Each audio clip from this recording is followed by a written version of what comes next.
Skin को हमने मौसर और करामत कैसे बनाना है। तो आज जो हमारे साथ स्टूडियोज़ में मौजूद हैं स्किन स्पेशलिस्ट हैं, एस्थेटिक कॉस्मेटोलॉजिस्ट स्पेशलिस्ट हैं, वन एंड ओनली, जिनको आप जानते हैं, उनकी वीडियोस भी देखते हैं, लाइक भी करते हैं, डॉक्टर कंवल जावेद। अस्सलाम वालेकुम। डॉक्टर कंवल जवाद कैसी हैं? मैं ठीक अल्हम्दुलिल्लाह, आप कैसी हैं? बिल्कुल ठीक ठाक। अच्छा डॉक्टर साहबा, एक तो आपकी वीडियोस भी बहुत ज़्यादा हमने देखा है, बहुत ज़्यादा इनोइमी है। आपका एक जो सब्जेक्ट होता है उस पर मिलियंस की फॉलोइंग होती है। जैसे हम समर्स की बात कर रहे हैं, समर्स में पिगमेंटेशन बहुत बड़ा प्रोसेस है और बहुत मसला है। धूप में निकलने से जिल्द कहीं कहीं से काली हो जाती है, कहीं कहीं से वाइट रहती है। बिल्कुल, इसका हल क्या है? देखिए, समर में अगर हम अपनी स्किन केयर अच्छी करें ना, तो हम इन बहुत सारे प्रॉब्लम से बच सकते हैं। क्या होता है कि जैसे वेदर चेंज होगा ना, हम उसको बॉदर ही नहीं करते कि हमने अपनी प्रोडक्ट्स चेंज करनी है, हमने अपनी स्किन केयर रूटीन में कोई चेंज लेके आनी है। लोग उसे परवाह ही नहीं करते। जो स्किन केयर रूटीन आपकी विंटर से चली आ रही होती है उसे समर में फॉलो करते हैं, जो समर से चली आ रही होती है उसे विंटर तक ले जाते हैं। अच्छा। जब भी आपको लगे कि वेदर चेंज हो रहा है और आपकी स्किन पे ब्रेकआउट्स होना शुरू हो गए, या इवन अभी शुरू नहीं हुए हैं बट आपकी स्किन सेंसिटिव है, तो आपको अपने सबसे पहले अपने प्रोडक्ट्स पे ध्यान देना चाहिए। क्योंकि इस मौसम में आपको पता है ह्यूमिडिटी बहुत ज़्यादा है, और ह्यूमिडिटी की वजह से आपके पोर्स क्लॉग्ड होना शुरू हो जाते हैं। जब आपके पोर्स क्लॉग्ड होते हैं तो सीबम प्रोडक्शन इंक्रीज होने की वजह से आपकी स्किन पर एक्नी का ब्रेकआउट होना शुरू हो जाता है। आपकी जो स्किन है वो बर्न होने के चांसेस बढ़ जाते हैं। इस ह्यूमिडिटी की वजह से आपकी जो स्किन है उसमें पिगमेंटेशन के चांसेस बढ़ जाते हैं। तो आपने करना क्या, अपनी स्किन को प्रोटेक्शन ज़्यादा देनी है। कैसे प्रोटेक्शन ज़्यादा देनी है? आपने ऑयल प्रोडक्शन से बचाना है। उसका बेहतरीन तरीका ये होता है कि आपने ऐसे प्रोडक्ट यूज़ करने हैं, ऐसे फेशियल क्लिनजर्स यूज़ करने हैं या फेस वॉश यूज़ करने हैं जिनमें मेंडालिक एसिड ज़्यादा हो, जिनमें ग्लाइकोलिक ज़्यादा हो, जो ऐसे हों जिनमें आपको पता हो कि जब हम इन्हें यूज़ करते हैं तो हमारी स्किन एक्सफोलिएट करती है, हमारी स्किन से ऑयल प्रोडक्शन कम हो जाती है। मेंडालिक एसिड, बिल्कुल, मेंडालिक एसिड आप यूज़ करें। आप ऐसे क्लिनजर्स का, फेस वॉश का इंतखाब करें जिसमें मेंडालिक एसिड की प्रोडक्शन हो, जिसमें मेंडालिक एसिड शामिल किया गया हो।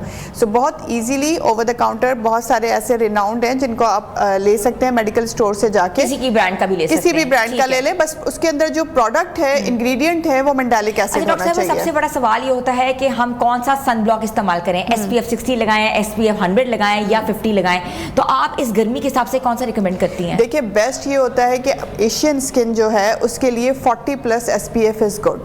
आप कोई भी SPF ले सकते हैं, बहुत ज़्यादा डिफरेंस नहीं आता। फॉर सपोज अगर 40 SPF वाला आपको 97% दे रहा है प्रोटेक्शन, तो आपको जो हमारा 50 वाला है या 100 वाला इवन, वो 98% देगा। अच्छा जी, बिल्कुल, इतना ही मामूली सा फ़र्क होता है। लेकिन एशियन स्किन के लिए 40+ या अब जितना धूप और गर्मी ह्यूमिडिटी है, मैं पेशेंट्स को कहती हूँ कि 50+ SPF होना ज़रूरी है। लेकिन उसकी टाइप कौन सी होनी चाहिए? वो जेल बेस्ड होना चाहिए, वो आपका क्रीमी होना चाहिए, कैसा? अगर आपकी स्किन ड्राई है तो आपने जेल बेस्ड यूज़ करना है, अगर आपकी स्किन ऑयली है तो आपने क्रीमी यूज़ करना है। सिंपल, ये आपको डिफ्रेंशिएशन पता होनी चाहिए कि आपकी स्किन टाइप क्या है। अगर आपको स्किन टाइप पता होगी तो आपके लिए सन ब्लॉक चूज करना इजी हो जाएगा। हमने अक्सर देखा है कि स्किन के जो रिलेटेड में इतने क्वेश्चंस आपसे पूछती हूँ ताकि टाइम कम है, but I want to ask more questions. हमने देखा है पिगमेंटेशन हो जाती है, एक साइड ब्लैक है, ये साइड पे ब्लैक्स है, गर्दन पे देखा है पिगमेंटेशन है, उसका क्या इलाज है? देखिए, उसका सिंपल सा इलाज ये है कि आपने सन ब्लॉक 4 आवर्ली यूज करना है अपने मॉइस्चराइजर के साथ डेली, दिन में। आप चाहे घर में रहें, बाहर जाएं, सन ब्लॉक आपने कंपल्सरी है ना। आपने मेकअप करना है, पहले सन ब्लॉक लगाएं, उसके बाद मेकअप करें। नंबर 1 आपकी ये कहते हैं कि आपने ये प्रिकॉशंस लेनी है, ठीक है। बट पिगमेंटेशन हो गई, अब क्या करें? आपने ऐसा प्रोडक्ट, सबसे पहली बात तो ये कि घर में टोटके ना करें, बेहतर ये है, क्योंकि पिगमेंटेशन एक ऐसा मसला है जो कि रिकरेंट होता है, मतलब आप रिकर हो जाता है। तो आपने अपने डर्मेटोलॉजिस्ट को कांटेक्ट करना है। वो ऐसे प्रोडक्ट आपको देंगे जिनमें ग्लाइकोलिक एसिड होगा, क्योंकि वो पीलिंग करवाएगा, एक्सफोलिएशन करवाएगा। नंबर 2 उसमें कोजिक एसिड होगा, उसमें समहाउ विटामिन C होगा, ग्लूटाथायोन होगा। तो वो आपकी स्किन को काफ़ी हद तक प्रोटेक्ट भी करते हैं और आपको सेव भी कर लेते हैं पिगमेंटेशन से। डॉक्टर साहिबा, हमने देखा है कि जो ख़वातीन है वो 7 किस्म की क्रीम्स को घोल के लगाती हैं और कहती हैं कि इससे जो है हाइपर पिगमेंटेशन ख़त्म होती है। और हमने अक्सर देखा कि अक्सर लोगों ने हमें बताया है, अक्सर जो आती हैं, मैं नाम नहीं लेना चाहूँगी, कहती हैं कि भाई इससे हमारे स्किन को गोरापन मिलता है या हमारी स्किन सही होती है। आप रिकमेंड करती हैं वो 7 क्रीम्स का मिक्सचर? बिल्कुल नहीं करती, हाईली कंडेम करती हूँ मैं उनको, क्योंकि वो 7 क्रीम्स का मिक्सचर आपको 1 महीने 2 महीने या 1 साल के लिए तो इस सब चीज़ों से निजात दे सकता है और आपके रंग को गोरा गोरा कर सकता है, लेकिन बाद में वो जो गोरा गोरा आपके लिए कयामत बनता है ना, वो पिगमेंटेशन हमारे लिए ख़त्म करना बहुत मुश्किल हो जाती है उन 7 क्रीम्स के या 5 क्रीम के या 6 क्रीम के इस्तेमाल के बाद। सो प्लीज़ प्लीज़ प्लीज़ किसी भी इमीडिएट इफेक्ट के लिए अपनी स्किन का सत्यानाश ना करें, क्योंकि वो मर्करी उनमें होता है, स्टीरॉयडल बेस्ड होती है।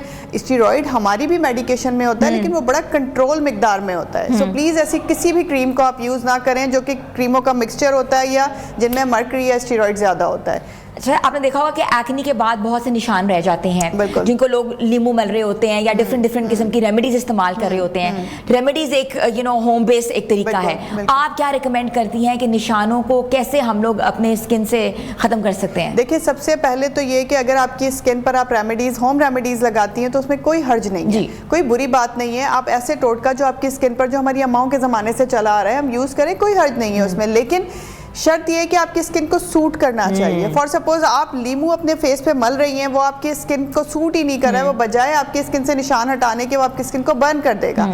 सो किसी भी किस्म के निशानात, अगर वो एक्नी के मार्क्स हैं या कोई भी निशान है, तो सबसे पहले वो टोटका लें जो आपको सूट करता है, जिसमें टर्मरिक अगर आप लेमन के साथ मिक्स करते हैं वो भी बहुत अच्छा एंटी इन्फ्लेमेटरी शामिल होता है, हल्दी जिसे हम कहते हैं। ये आप ऐसी चीज़ें हैं जो आपके किचन में अवेलेबल होती हैं। खीरा अगर आइस क्यूब्स बना के उसकी आप रख लें अपने फ्रिज में और दिन में 1 मरतबा पूरे फेस पे उसका मसाज करें, काफ़ी हद तक वो आपके पोर्स को भी बंद कर देता है, उन्हें क्लीन भी करता है और आपको रिफ्रेशिंग और हाइड्रेशन देता है। उसके अलावा अगर आप निशानों की बात करें तो एलोवेरा इज़ बेस्ट। एलोवेरा को आप यूज़ कर सकते हैं, उसे भी आइस क्यूब्स बना के रख लीजिए और उसे ज़रूर आप दिन में लगाइए।